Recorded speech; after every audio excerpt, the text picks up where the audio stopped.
He went undercover to check on his diner and heard what his employees really thought about him.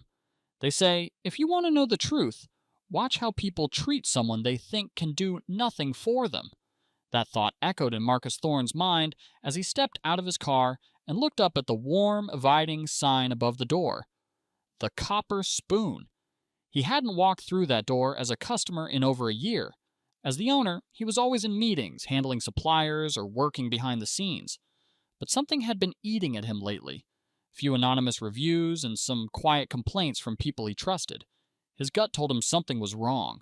So he did what most bosses wouldn't. He dressed down in old jeans, a faded black hoodie, and a baseball cap pulled low. No one would recognize him like this, not even the people he paid every 2 weeks. He walked into the diner right in the heart of the lunch rush.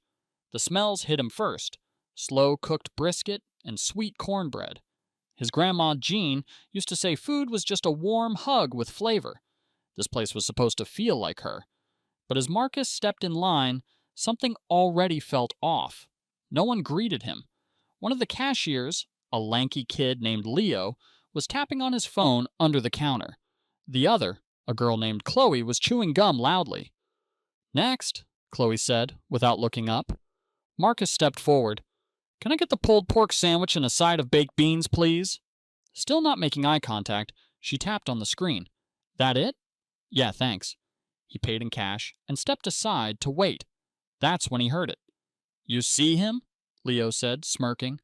"Another one of those walk-ins." Chloe laughed. "Probably from that shelter program. You know they never tip. This place has been going downhill fast ever since they started hiring from there." Marcus blinked. "They say the owner's some rich dude, a black guy," she went on. "But he never comes around. Probably sitting up in Oak Hills sipping green juice or something. Meanwhile, we're in here doing everything." Leo chuckled. "But he doesn't even know half the people he hired." Marcus stood perfectly still. He should have been angry. He was angry. But under that heat was something colder: disappointment. This place, this home, was built on the idea of giving people a second chance. People who'd been ignored, just like he had been once.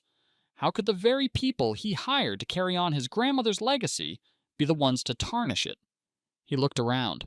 There was no laughter, no warmth. Grandma Jean wouldn't have recognized this place. Marcus walked slowly back to the counter. "Actually, cancel that sandwich." Leo barely looked up. "You sure?" "Yeah," Marcus replied, his voice flat. "I've lost my appetite." He walked out, sat in his car, and stared at the steering wheel. He wasn't sure what hurt more, the fact that they didn't know him or the fact that they didn't care.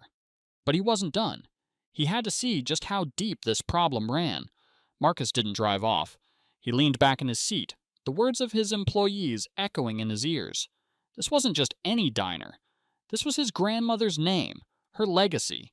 And somehow, that didn't seem to mean anything to the people inside anymore. After a few minutes, he got out and walked down the street to the alley behind the restaurant. No cameras were back there, just a steel door where the cooks took their breaks and a cracked open kitchen window. He could hear voices from inside. "I'm telling you, man," Leo's voice rang out again. "He ain't ever coming back. If he does, he'll probably just walk in all fancy, acting like he invented barbecue." "Yeah," Chloe added. "Mr. Ghost Boss. That's what I call him. What kind of boss runs a place like that?" Then another voice. Low and steady. It was Frank, the grill master. Marcus had hired him years ago after a recommendation from a halfway house. Frank had turned his whole life around. "You all know he started this place with $200 and a smoker in his driveway, right?" Frank said. "Yeah, so?" Chloe shot back. "So? Watch your mouth," Frank muttered. "This ain't just a job for some of us. Some of us remember what this place used to mean." There was a long silence. "Man, relax," Leo scoffed. "If he doesn't care enough to show up, why should we care more than we have to?" Frank exhaled loudly. "Keep talking like that and you'll find out real quick. Respect goes both ways." Marcus stepped back from the wall, his heart a mix of pride for Frank and shame for letting this happen. When did being hands-off turn into being absent? He remembered his grandma's words. "You can't plant a garden and forget to water it, baby.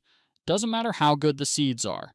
He'd hired good people, but he'd left them unsupervised, without guidance, without him. That night, Marcus sent a group message to the entire staff. Team meeting tomorrow morning at 9 a.m. Attendance is required, no exceptions. Tomorrow wasn't about firing anyone, not yet. It was about fixing the soul of the place. And to do that, he had to face them all. But this time, without the hoodie. The next morning came fast. At 8:47 a.m., Marcus sat in his parked car again. This time, he wore a charcoal blazer over a clean button-down shirt, his usual look. He watched his employees arrive. Chloe, late, phone in hand. Leo, laughing to himself, earbuds in. And Frank, the first one there, unlocking the side door with a key Marcus had given him personally. He waited until 9:02, then stepped out of the car. Heads turned. Frank's eyes locked with his, and the man gave a barely there nod of respect. But Chloe and Leo froze, their faces a mask of shock. Marcus walked past them and into his own diner. The staff was gathered awkwardly near the front. He let the silence hang for a moment. "I won't keep you long," he said, his voice calm. "This place is named after my grandmother, Jeanette Thorne. She was the kind of woman who fed people whether they could pay or not, who gave second chances like they were candy. When I started the Copper Spoon, I wanted to build her kitchen on a larger scale." He paused, his eyes scanning the room. "But yesterday, I walked in here and didn't recognize what I built." That got their attention. "I came in dressed down, ordered a sandwich, and stood right there," he said, pointing to the spot. "And I heard two employees talking about the man who supposedly owns this place, saying he doesn't show up, saying he doesn't care, talking about new hires like they're trash. He didn't have to say their names. The entire room knew. I heard it all. And I walked out," he continued. "I own this place. I built it with scraped knees and borrowed money. But somewhere along the way, I let things slide. I stopped showing up. That's on me." He took a breath.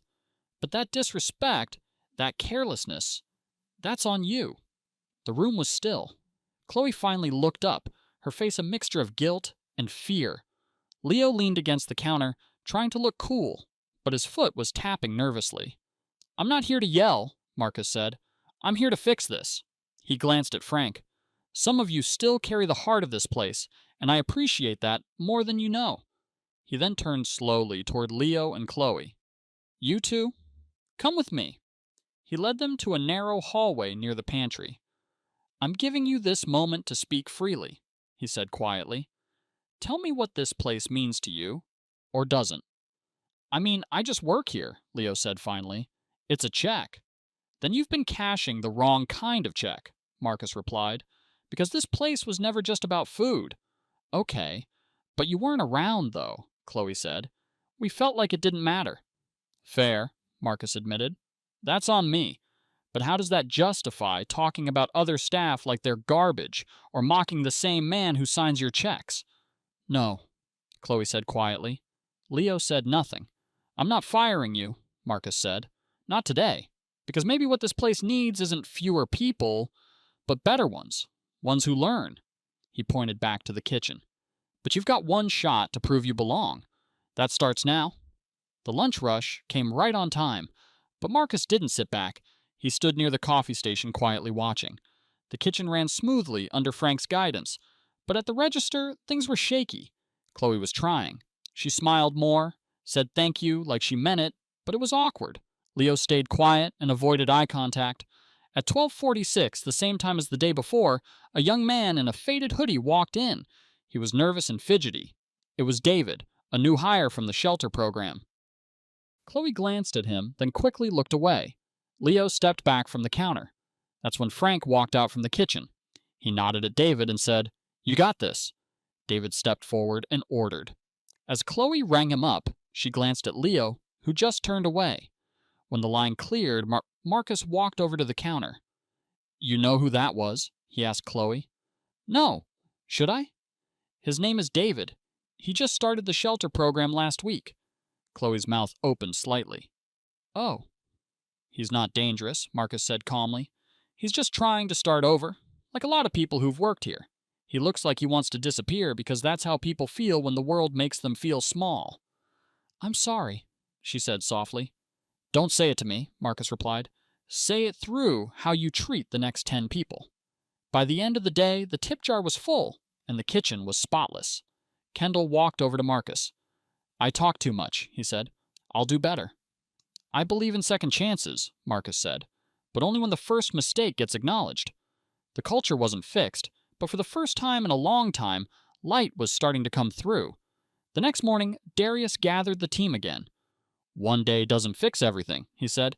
It just shows who's willing to try. So today, I'm giving you all a choice. He held up 2 folders.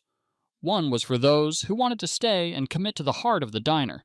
The other was for anyone who wanted to move on, with 2 weeks' pay and a good recommendation. No shame, either way. Frank was the first to sign the stay form. This place saved me, he said. Time to return the favor. One by one, others followed. But later that day, Chloe came to him. I think I need to go, she said quietly. I was chasing a paycheck. You need people who chase a purpose. Marcus thanked her for her honesty. Leo came in last. I'm staying, he said, his voice steadier than before. And I'll earn it this time. Don't make me regret it, Marcus said. 1 week later, the copper spoon felt different. It felt right. On Thursday, a man in a business suit came in. He looked stiff and out of place, but one of the servers brought him water with a warm smile and recommended the catfish. He left with 2 to-go containers and a new favorite spot. Marcus watched it all from behind the counter, a plate of peach cobbler in front of him, and it tasted just like his grandma's recipe. Culture needs maintenance. Respect needs reminding. And second chances need space to grow. No matter what you build, it's not the walls that matter. It's the people who protect the spirit behind them. If this story hit you somewhere real, share it. Remind someone that it's never too late to walk back in and fix what's broken.